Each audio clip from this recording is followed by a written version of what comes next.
દિલની વાત કરવી છે. આપણે દિલની વાત એ કરવી છે કે અમે હંમેશા માટે ખેડૂતોને ક્યાંક ને ક્યાંક હવામાન અને ખેતીની માહિતી આપવાનો પ્રયત્ન કર્યો છે. ઠીક છે કે હું પણ એક ખેડૂત પુત્ર છું, છોકરું કહેવાય, નાનું બાળક છે, તમારો બધાનું સંતાન છે, ખેડૂતોનું સંતાન છે.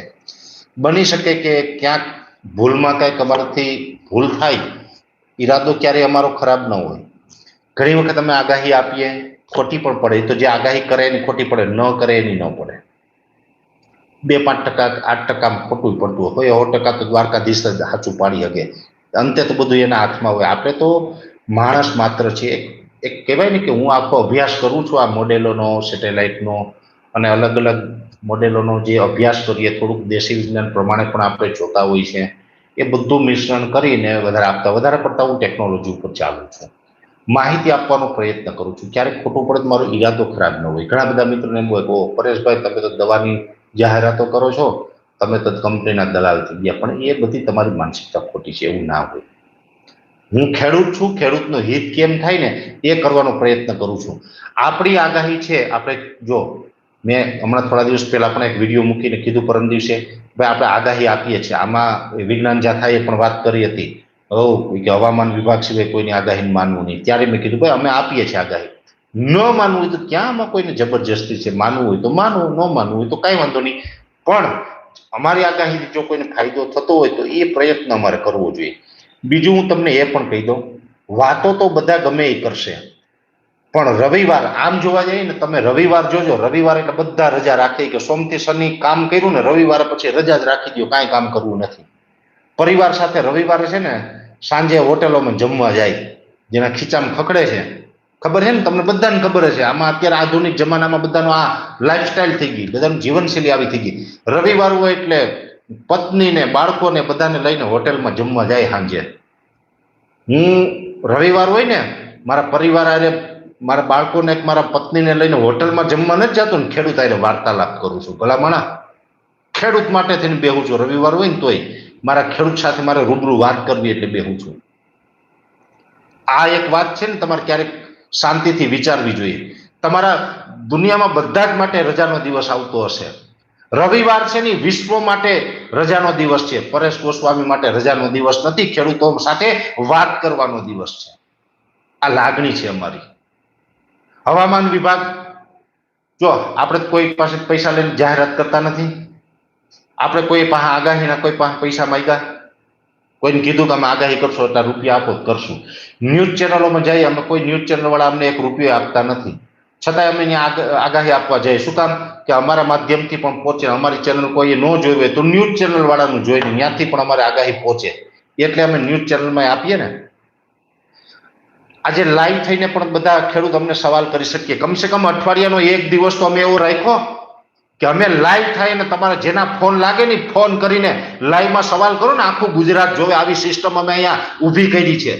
હવામાન વિભાગના અધિકારી છે, એ તમારા મારા ટેક્સના પૈસામાંથી પગાર ખાય. એ બધાના તગડા પગાર છે, મને કોઈ પગાર નથી દેતું. હવામાન વિભાગના અધિકારીઓને પગાર આપે સરકાર. સરકાર ક્યાંથી પગાર આપે? તમારા મારા ટેક્સના પૈસામાંથી આપીએ. તમે હું ખાતર લઈએ તો ટેક્સ ભરીએ, દવા લઈએ તો ટેક્સ ભરીએ, આપણે ઓપનેર લઈએ, ટ્રેક્ટર લઈએ, પાણીની મોટર લઈએ, ઇરિગેશનની પાઇપ લઈએ, આપણે જે પણ દાંતેડું લઈએ, ત્રિકમ લઈએ, પાવડા લઈએ, જે પણ આપણે ખરીદીને લઈ આવીએ છીએ એ બધી વસ્તુમાં આપણે ટેક્સ ભરીએ. એટલે ખેતીમાં પણ ટેક્સ ભરીએ છીએ આપણે, અને જીવન જરૂરિયાતમાં કપડાં લઈએ, બૂટ ચપ્પલ લઈએ, કોલગેટ લઈએ, જે પણ આપણે મોબાઈલ વાપરીએ બધું કરીને એમાં આપણે ટેક્સ ભરીએ. આપણા ટેક્સના પૈસાથી, આ ખેડૂતના ટેક્સના પૈસાથી હવામાન વિભાગના અધિકારીઓનો પગાર થાય. કયો હવામાન વિભાગનો અધિકારી એમ કીધું કે હાલો નહીં હું આખું વર્ષ લાઈવ ન કરું, કંઈ નહીં, ચોમાહામાં કમસે કમ 1 વખત તો લાઈવ કરીને ખેડૂતની વાત સાંભળું? કોઈ ખેડૂતના ફોન ઉપાડવા તૈયાર નથી. કોઈ ખેડૂતને કીધું કે લ્યો આ મારો નંબર અને લાઈવમાં આપણે અઠવાડિયામાં 1 વખત હું આખા ગુજરાતના ખેડૂતોની વાત સાંભળી. 6 મહિનો લાલ ભડનો દીકરો આવો એકેય નથી. પરેશ ગોસ્વામી એક છે ને, છતાંય અમુક લંગુરિયા એને જેમ તેમ કોમેન્ટ કરવા હાલી નીકળે છે. હવે તમારામાં બુદ્ધિ કેટલી હોય? આવી કોમેન્ટ કરવા વાળાને કહું છું તમારામાં બુદ્ધિ કેટલી હોય? પરેશ ગોસ્વામીનું યોગદાન શું છે, તમારી શું ઓકાત છે તમે જાણી શકો? ભલામણા અમારે કાંઈ લેવા દેવા ન હોય.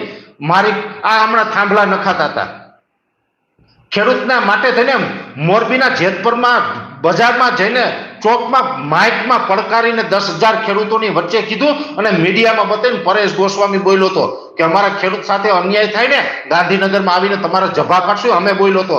કોમેન્ટ કરવા વાળાને કહું, તમારા તાકાત હોય તો તમારા ફેસબુકમાં ખાલી વિડીયોમાં તો એટલું નેતા વિશે બોલી જાઓ, સવારે ગાડી આવીને ઉપાડી જાય, તમને ખબર પડે. બોલો તો ખેડૂતોને ભાવ ન મળે ત્યારે બોલીએ, ખેડૂતોને અનાવૃષ્ટિનું પેકેજ ન મળે બોલે, ખેડૂતોને અતિવૃષ્ટિ થાય નુકસાન જાય તો અમે બોલીએ છીએ ખેડૂતને આનું પેકેજ મળવું જોઈએ, ખેડૂતને વાવાઝોડાથી નુકસાન થાય તો અમે બોલીએ છીએ, ટેકાના ભાવમાં અન્યાય થાય ત્યારે અમે બોલીએ છીએ.